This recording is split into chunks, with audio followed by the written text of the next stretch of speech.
Welcome back, everybody. Today, we're going to be installing the gears in the locker into our Superduty Dana 60.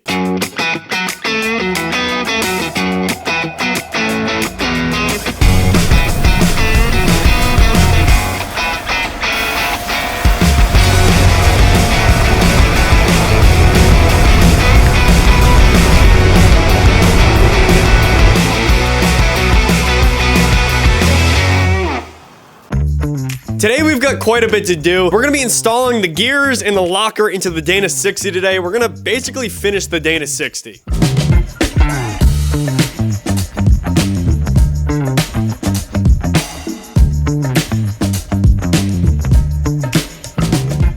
Before we get to that, we've got quite a bit to do. We're gonna have to fully weld this axle. We're gonna have to finish weld everything on the axle before we put all our good parts into it. We don't want to put our expensive new parts into it and then weld it because we don't want the heat to cause a problem to the new seals and whatnot. So we're gonna have to do that. But before we do that, we're gonna move this Jeep. I did some stuff off camera just to get it ready. But what we're gonna be doing is I've got some wheel dollies over here and we're gonna be throwing them underneath the front knuckles, probably like the front ball joint at the bottom there, and underneath this rear hub. And hopefully we can get this Jeep turned inside of this shop. The reason for that is because I feel very cramped over here because the Jeep is actually pulled forward quite a bit. And now that Jake's Jeep, his TJ, is out of the other side, the other bay, we have a lot of room to work with. So we've got quite a bit of room over here. Let me go show you guys. I want to take the Jeep, put it on the wheel dollies, and turn it so it basically takes up these two bays, and I have plenty of room on both sides to work on the Jeep. That's the plan. Hopefully it goes smoothly. I'm going to be doing a lot of work in the future videos on the sides of the Jeep and then the front and the back, and I just need more room to work on it. So I think this is the best way to go. I don't plan on pulling anything in here, so we should be good. So we're gonna get this thing lowered down onto the wheel dollies. Hopefully they work just fine. We're gonna get it turned back up on jack stands, and then we're gonna take out this front axle and we can start disassembly. Right over here, we've got the wheel dollies. These are just from Harbor Freight. They were like $60 for two of them. So like roughly $120, $130 for a set of four of them. So hopefully they do just fine. I don't think we're gonna have a problem because the wheels seem pretty sturdy on them and they're each weighted for 1,500 pounds. So we should be good there. This isn't what I pictured. I'm a little bit concerned. These are from Harbor Freight, mind you. And they're the Harbor Freight brand. So I'm a little bit nervous. These are plastic. I don't feel like they're strong enough. And also, these are meant for a tire that is on a wheel. And you're gonna just put the axle down on it. What if the... Ron, it's not gonna work. No, I'm serious. Why? The diff cover is gonna stick down lower. It's gonna drag on the ground. I got a plan for that. You're gonna put it on wood on these things, aren't you? So Ash, she's not wrong. This isn't the brightest idea I've ever had, but I have a feeling it will go smoothly. We just have to literally turn it 90 degrees in this shop. What could go wrong? All right, we got it down onto the floor, onto the wheel dollies. Ashley didn't like that. I didn't like it all that much. It's gonna be kind of scary going back up onto the jack stands once we get it moved, but we're gonna try to move it now. This back one's definitely bending. I think the other one is too. The fronts might be, they look like they're doing pretty good. So far, so good. All right, I guess we're gonna try to get this thing moved. I don't think it's gonna be easy, even though it's on wheels. Well, let's see. See if I can push it. Oh. That one's spinning because we gotta reposition that one. All right, let's try to do this. I would imagine these dollies would move around a little easier and wouldn't bend if we had the weight better dispersed with the Jeep's axle, wheels, and tires on the dollies. But we don't have those yet, so this will have to do. Overall, turning the Jeep was the easy part. Lower it down onto the dollies, then back up onto the jack stands, which we're gonna do here in just a second, proved to be not the hard part, but the sketchy part. One wrong move and this Jeep would be laying on the ground, so we're taking our time to make sure that doesn't happen. Please do not try this at home. Just finish your project where you started it. That wasn't by any means easy, but we got it done. Just the two of us could barely move it. These wheels, they're really not meant to do this. I think this thing is just at the weight capacity for these wheel dollies. But yeah, we got this thing in the center of the shop right now. I think it's where I want it. I was thinking of moving it to one side more than the other, just so we had more room to work on the axles once we got it out of the Jeep. But I think this is plenty of room. And this will give us plenty of room when we go to do the rock sliders. We have plenty of room on each side of the Jeep. Now we're gonna go ahead and get this back onto the jack stands. It's gonna be a pretty lengthy process like it was to get it off of the jack stands.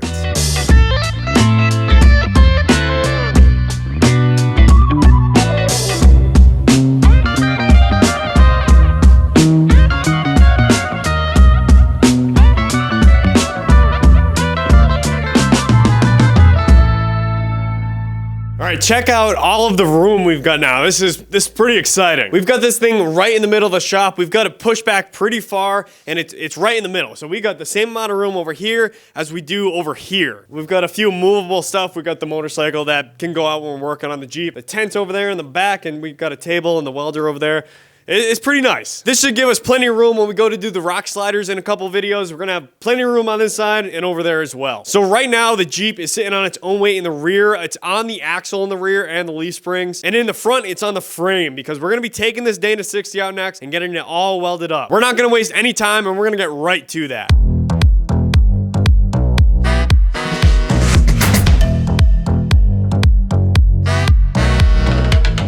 For those of you new to the channel, everything you see on this Dana 60, from the truss, steering, link, and coilover mounts, we designed and fabricated in previous videos. It was a big goal of mine to build as much as I possibly could rather than purchasing it, and finally, today I can tie it all together by welding it. A lot goes into building an axle. It's a lot of time and money. This has definitely taken a long time, but by the end of this video, we should just be over halfway there. The first task of the day was to burn in the coilover mounts. I had previously put a solid bead on each of the tabs so the tacks wouldn't snap while the Jeep was sitting on its own weight. Once I went to burn these in, I found both mounts just the slightest bit crooked. Really not that big of a deal, but enough to bother me. So I cut them off, recentered, and burned them in. Once those were taken care of, I moved on to the upper and lower link mounts and the truss. Once I got to the part of the truss around the center section, I heated up the center section of the truss per usual and burned it together with the MIG. Once again, not ideal, but I got the job done without issue. The track bar bracket and high steer arms are all that's left to be burned together on here, but we'll save those for later on. Welding those should not affect anything on the inside like welding the truss would.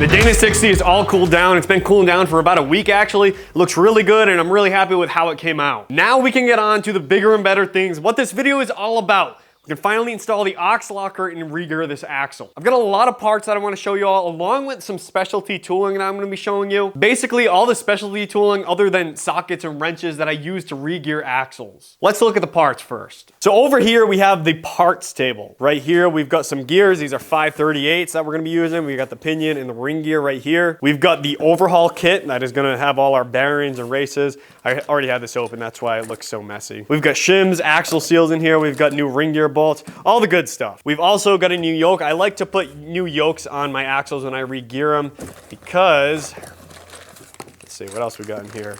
That's a strap kit. That's actually nice. Because on the old yokes, if they're pretty old and got a lot of miles on them, they can wear in right here on the sealing surface where that pinion seal has to ride. So if you install the old one and it's worn out like that, it's probably gonna leak. So I like to put on new ones. This is just an OEM style. It's a 1350 U-joint style yoke. So we've got that, that's nice.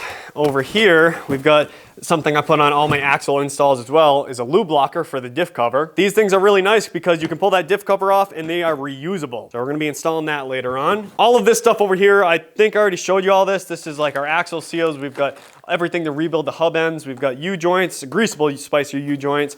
We've got Spicer ball joints. We've got some snap rings and washers for the ends here. We also have some crush sleeve eliminator kits. One of these is for a Dana 60 and one's for the 10.5. I'll have to figure that out later on. What these do is eliminate the crush sleeve on the pinion. I'm not sure if I actually need these because I was reading, and on some aftermarket pinions, this lip right here goes up quite a bit further. So it kind of accounts for that where that crush sleeve would be. So the crush sleeve eliminator is kind of built into that pinion. But the only way I would know if this one is one of those is if I pulled that one out and measured it. And I didn't have this one apart yet. These are pretty cheap to begin with, so I just went ahead and bought them. And besides all that stuff, we got the best part, the aux locker down here. They package these things really well. Most of these little boxes in here aren't actually full of anything. They're just to take up the space inside here, so it's not crashing around inside the box. Yeah, we're gonna get this taken out. This box also comes in it. We've got some air line for the locker, because I went with air.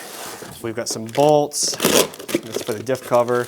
some air fittings, and the diff covers down here. I ordered everything for the Dana 60 and the 10.5 from OXUSA. The actual lockers, the gears, and the actual overhaul kits. For the 10.5, which we're not doing this video, I got Revolution gears and a Revolution overhaul kit. But for the Dana 60, I got a Dana Spicer gear set along with a USA standard overhaul kit. I wanted to go Revolution for this Dana 60 as well, but since I ordered everything from OXUSA, this is just what they had on hand and was able to ship to me. In order to get this done this weekend, this is what was gonna show up on time. I'm not super thrilled we're using USA standard at all. In the past, the only gear sets I've had a problem with are USA standard gears. Our gear set is not USA standard, which I'm happy about, but our overhaul kit is, like I said, not super thrilled, but it is what it is. Anyways, the first step to this is we're gonna have to tear down the Dana 60. Shoot, I almost forgot about the tools. Let's go look at those as well. So over here, we've got a bunch of specialty tools. I might be forgetting a few. If I do, I'll let y'all know what they are. Over here, we've got our torque wrenches. We've got a 1/2" drive, a 3/8 drive, and then our dial type torque wrench that we're gonna use to set up our pinion with. This 1/2" drive one is nice because I actually bought this specifically to do gear installs because it's actually quite a bit longer than your usual 1/2" drive torque wrench. So that's gonna give us more leverage when we go to torque that pinion. We've got our usual 3/8 and then, like I said, the dial type torque wrench to set up that pinion. We've got our brass and aluminum punches, a brass hammer,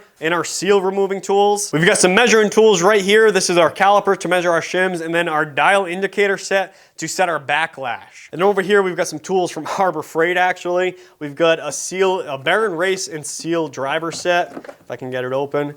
So just your basic seal and race driver set. This one works good. There are obviously better ones out there, but like I said, this is from Harbor Freight and it works just fine. And then this really isn't the best set out there. This is like our Baron pulling tool. So yeah, this is just like your basic set for removing Barons.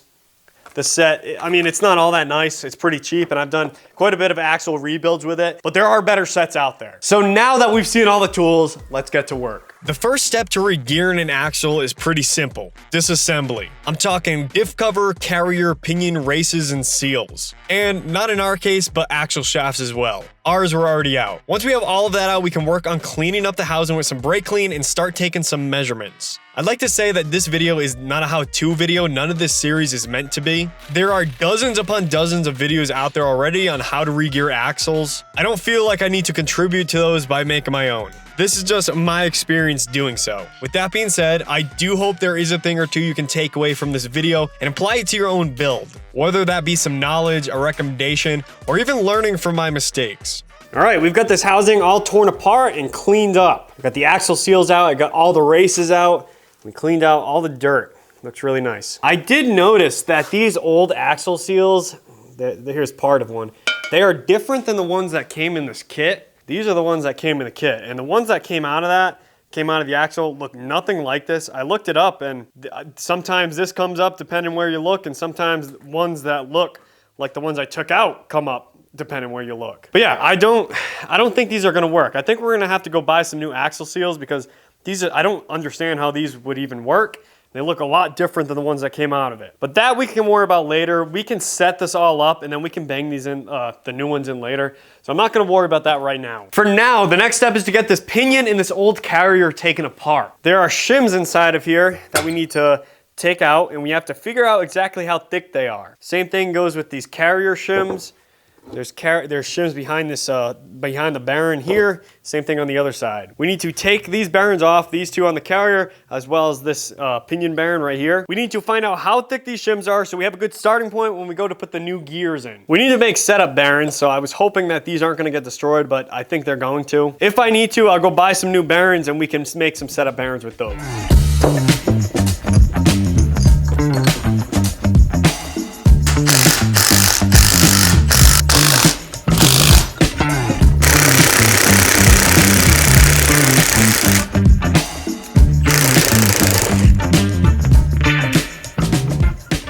We've got the inner pinion Baron off. I was going to do the carrier as well, but this tool actually isn't gonna fit on it. I'm gonna have to get some really long bolts because these are the bolts I was using right now, but they're not gonna reach. These are already like 5-inch long bolts, so I'm gonna have to get like a 6 or a 7-inch bolt just so we can use this. I should have ordered that tool. I'm kind of regretting it now, the actual Yukon tool that can remove these bearings. But we're gonna use this crappy tool. We're gonna try to make it work because I don't want to wait. I want to get this done this weekend. Anyways, we got this bearing off, no problem. It destroyed it a little bit like I said I was going to, but that's fine because we don't need to make a setup bearing out of this one. So underneath this bearing was this shim right here.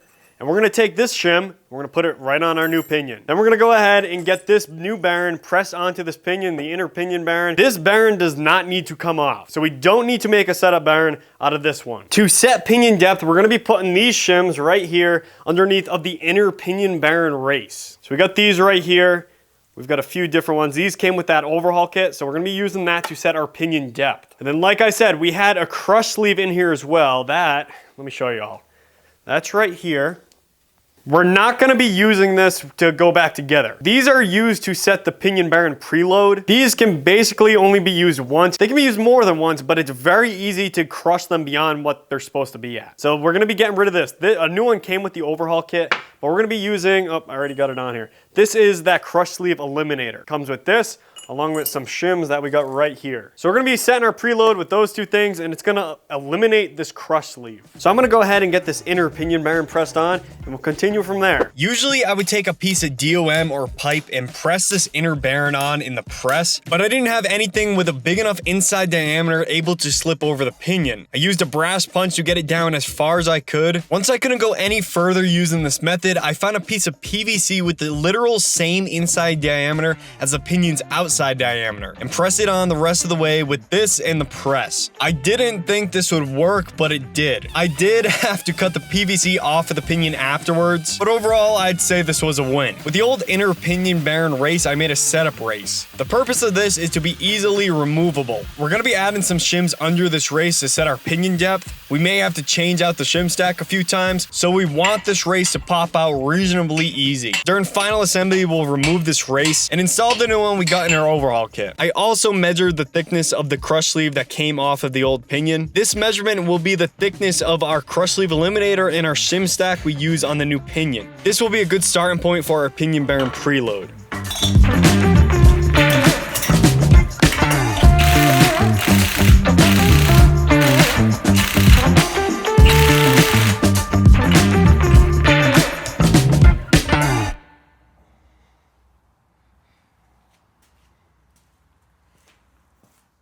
All right, so we got this pinion installed and we are way too tight. Right now I'm reading, it's gonna be tough to see on the camera, we're reading almost 50 inch-pounds. The spec that I was able to find in this Yukon book, these aren't Yukon gears, this is just one of the books that Yukon gives you that I had to begin with. And somewhere on here, right over here, it says Dana 60, pinion bearing preload for new bearings, 17 to 30 inch-pounds. So we gotta cut this down almost in half. Yeah, it's pretty tight.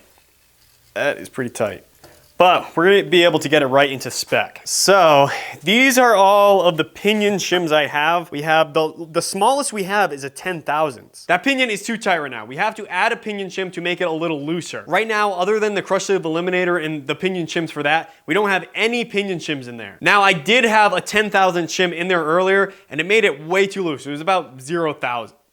0,000, that makes no sense. The gauge didn't even read, it was around 0. I don't have any shims smaller than a 10 thousandths. So right here, we've got the 10 thousandths, we've got a 12, a 15s, 20 thousandths. I think this one was 25 and then this one was 30. We need something smaller than this 10. We need something like 5 thousandths, 3 thousandths, but the kit I got with this USA standard kit did not come with any shims smaller than 10 thousandths, which is kind of weird because I remember all my Dana 30s and the 8/8s and the 8 1/4s, they all came with smaller pinion shims as far as I know. So here's what I'm gonna do. We've got some bigger shims over here. This is for the inner pinion bearing behind that race. These shims are for our pinion depth. What I'm gonna do is make this pinion 10 thousandths more deeper. So I'm gonna put this behind that inner pinion bearing race, the setup race we got back there. And then in turn, I will put a 10 thousandths in there and that should zero us out. We should be back to 50 inch-pounds of preload. So with it being set up like that, we'll basically be where we're at right now, just a little deeper on the pinion. From there, we can take this 10 thousandths shim out and put a 12 or say a 15, and that'll bump us out from this 0 point, 2 thousandths or 5 thousandths. That should put us to that 17 to to 30 inch-pounds of preload that we're looking for. That pinion is gonna be a little deeper, but this is like literally the only way we can do this. Once we have the ring gear and the carrier in there, we may have to even go deeper with that pinion or bring it back a little bit. Hopefully we don't have to bring it back because we literally can't. But we may have to go deeper. We don't know. We won't know until we know what that pattern is looking like. So I'm gonna go ahead and try this, and hopefully it works out at least how it is in my head.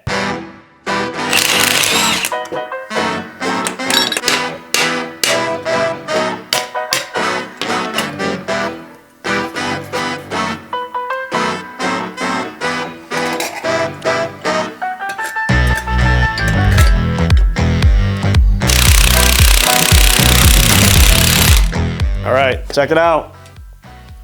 Get that focused. I know you can't read that all that great, but that is 25 inch-pounds of preload. That is exactly what we're looking for. We were looking for 17 to 30, so I'd say this is perfect. As of right now, we are done with the pinion. We'll come back to it a little bit later. I picked up some 7/16 threaded rod to use with my chunky bearing puller. With this, the two halves of the tool now fit around the carrier bearings. I got those two bearings pulled off, harvested the shims beneath them, and unboxed the absolutely beautiful Dana 60 aux locker.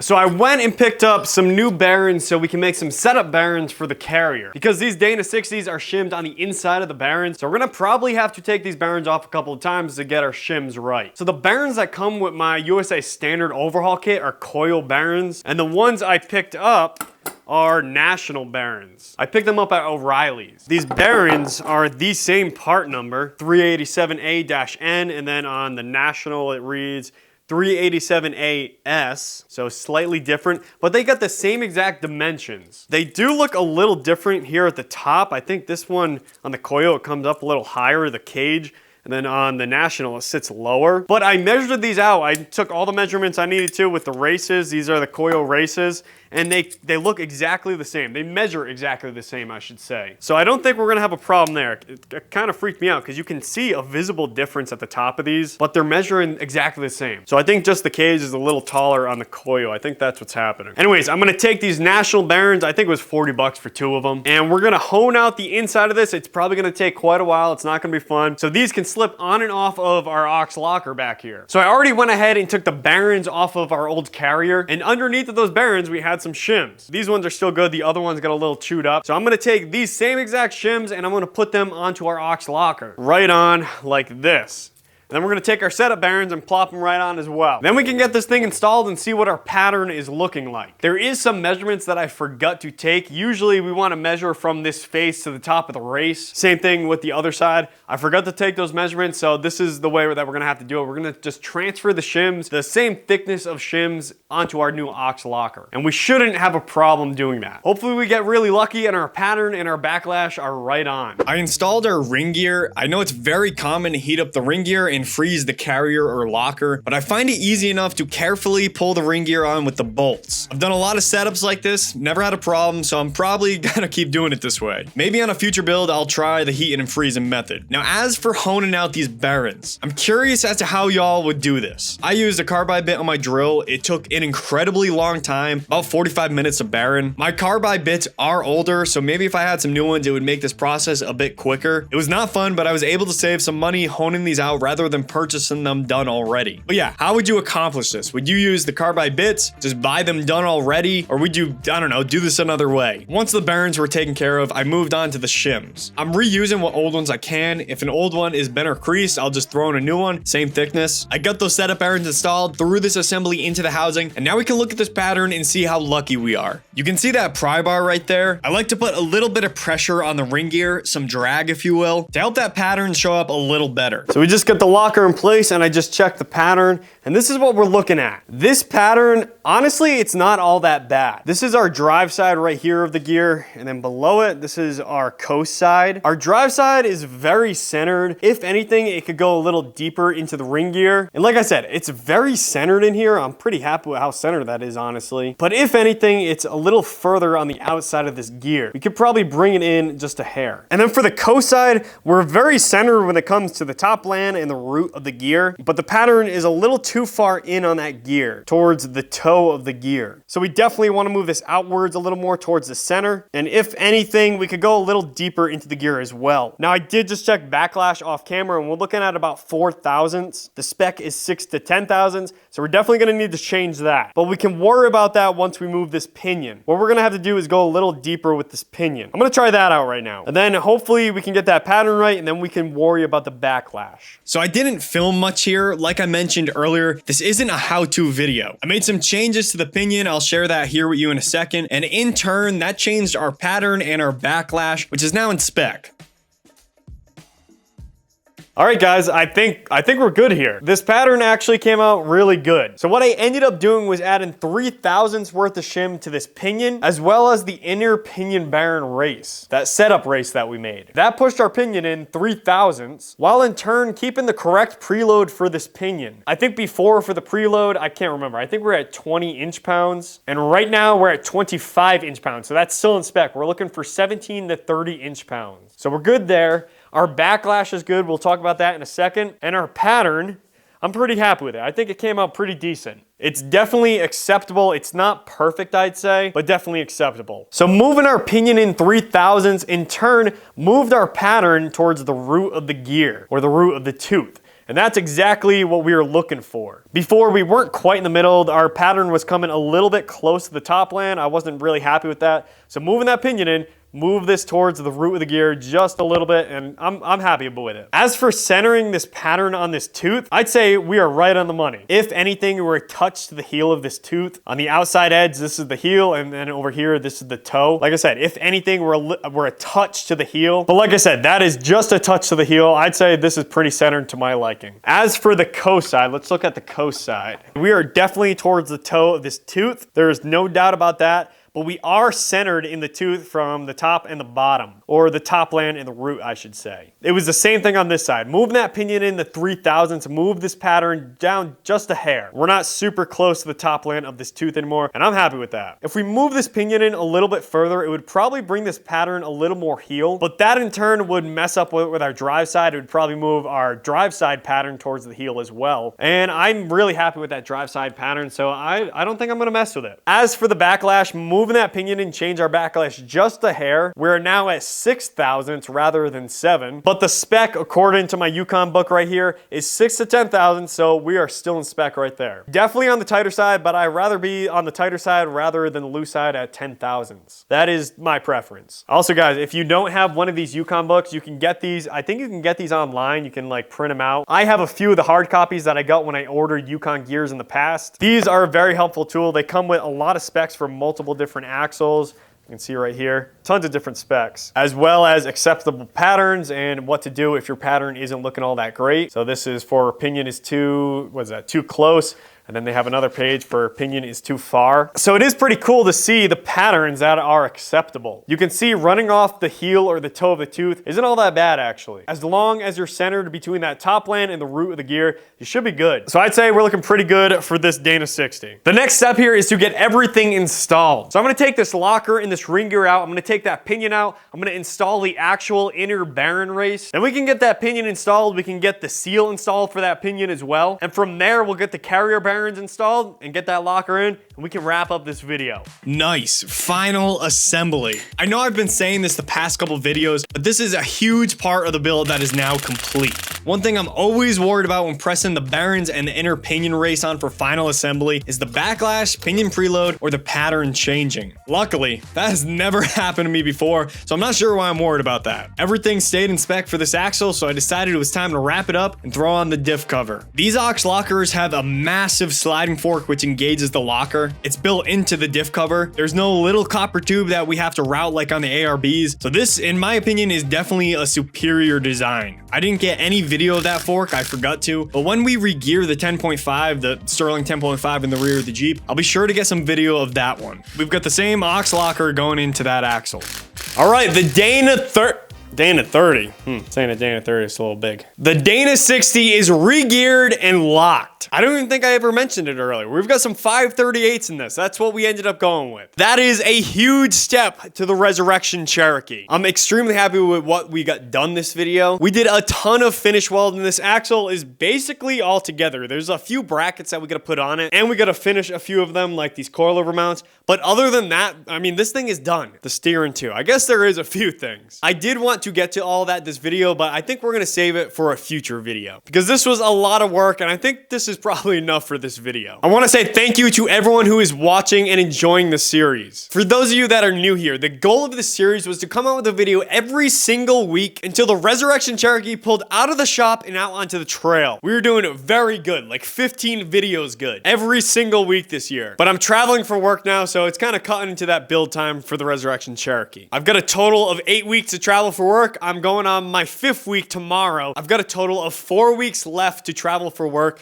and then we can focus completely on the Resurrection Cherokee. Until then, I'm gonna try to do what I can with my time off. I'd say what we got done this video is definitely a big leap forward. One thing I did forget for this axle, and it's not really a big deal, is those axle seals. I found out which ones I needed, and I meant to go pick them up when I picked up those setup bearings that we made, but I totally forgot, so I'm just gonna have to go grab those eventually. I can get them at the parts store at like O'Reilly's or AutoZone. I just gotta take out this carrier, and I should be able to bang them in no problem. Other than that, I mean, I gotta build U-joints next. I gotta put in the ball joints, finish the steering, and this axle will be ready to, be painted and thrown back into the Resurrection Cherokee. I'm gonna keep this one short for y'all. I appreciate everyone who is watching and enjoying the series. We'll see you out on the trail, and we'll see you next time.